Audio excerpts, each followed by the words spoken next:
Hello, ladies and gentlemen. Whatever, let's get on with it. Okay, so we've got our app here. It's good. It works pretty sweet. It doesn't have anything to do with tax yet, so yeah, let's work on getting this part to function. Okay, so to get tax to work, we're going to need some new variables. Let's create a double. I just copy and pasted the stuff for grand total. The double for the tax, that we'll call tax, and we need access to the edit text. This one right here, we need access to this. And we'll call it whatever we called it in the layout. And we called it tax dollar. Okay, let's go here.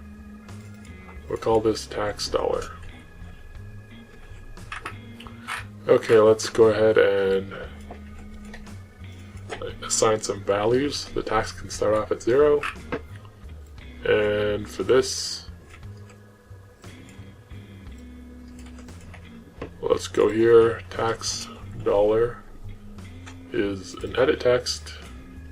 Find view by ID, tax dollar as well. Okay. And now let's do some stuff with the edit text. Let's add an on-focus change listener to it.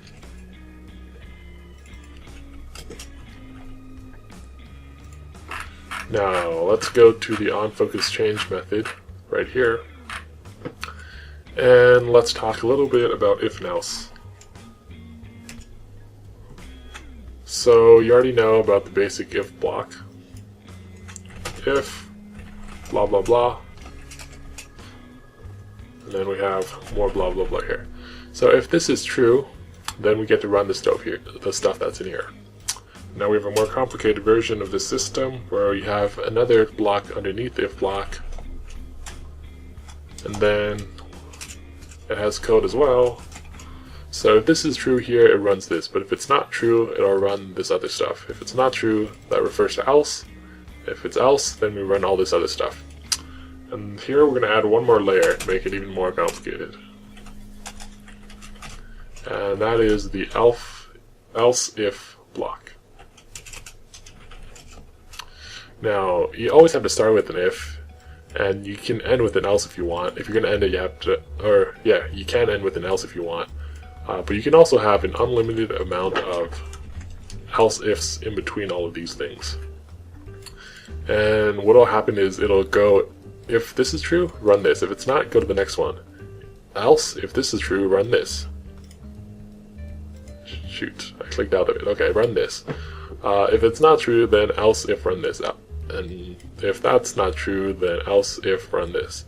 Blah blah blah, all the way to the end until it reaches the else.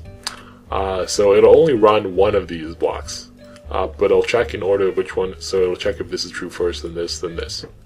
So what we want is, first we check if it tick percent lost focus.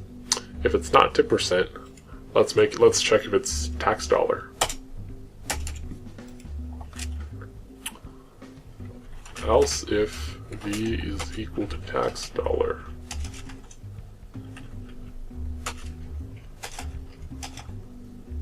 Where is and?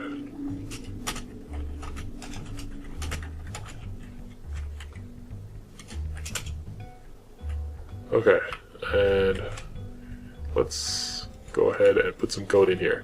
So what happens if it's tax dollar? And if it's not tax dollar, then it'll go and do the stuff for the order edit text. And let's move this up here so it looks a little nicer. Okay, so what happens if it's tax dollar? Well, if it's tax dollar, we need to set the tax. And what do we need to set it to? Let's copy this code here. We're going to set it to v. Again, v must be tax dollar. We're going to set it to v.getText.toString. And we need cast v as an edit text since it's a view. And we need to replace any dollar signs with nothing, and any commas with nothing.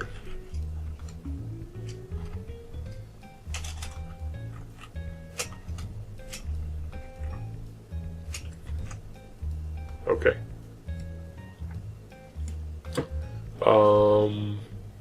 Right.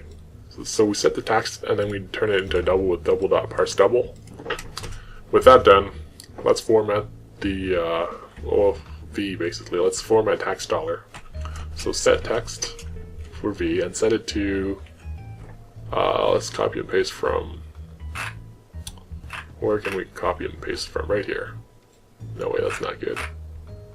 Right here is good. So what are we setting the text V equal to again? In this case, V is this edit text here. Well, we want to set it to $ plus whatever was inside V, and since we already set it, or basically we were setting it to tax.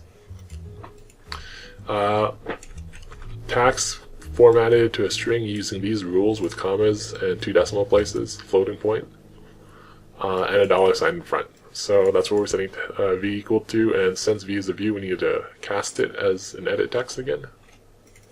Text view and edit text. So we're getting the tax from V, right, from tax dollar, and then we're setting tax dollar to tax. And again, tax we got from tax dollar. So what we're basically doing is we're setting V's text equal to itself, except when we do it this time, we're formatting it so it looks nice. So instead of saying 20 here, it'll say $20 when we click out of it now.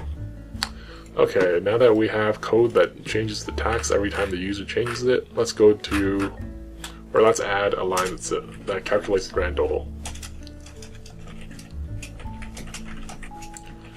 Because every time they change the tax, we need them to update the grand. We need our app to update the grand total numbers again. So we'll run this code, and of course, as of right now, our grand total method does not incorporate tax, but it's very easy to fix. Just go to the last line where it says it's setting the text for text G total, and here where it says grand total plus total tip, add on tax to the end, so it'll include tax in its calculation, and then test it.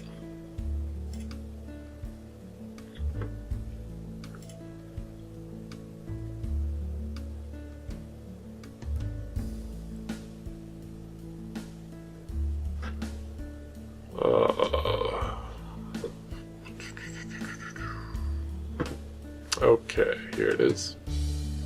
Again, let's just use the 100 since that's easy. Let's bring the tip down to nothing so we don't have to worry about tip. And tax, let's change it to 20 bucks. So as soon as we click out, we notice it updated to have proper formatting. Moreover, grand total now has the proper amount. It has $100 plus the tax, so it's 120. So that's good. It's half working now. The other half is down here in the split bill. The problem here is that we're not splitting the tax to the customers properly. In other words, the split bill calculation does not include tax yet. So we need it to include tax. We need to say $120 right here. And that's something that we'll go over in the next episode. But obviously, as you can see, we're making a lot of progress, and we're actually getting pretty close to the end here. So I'll see you guys in the next video.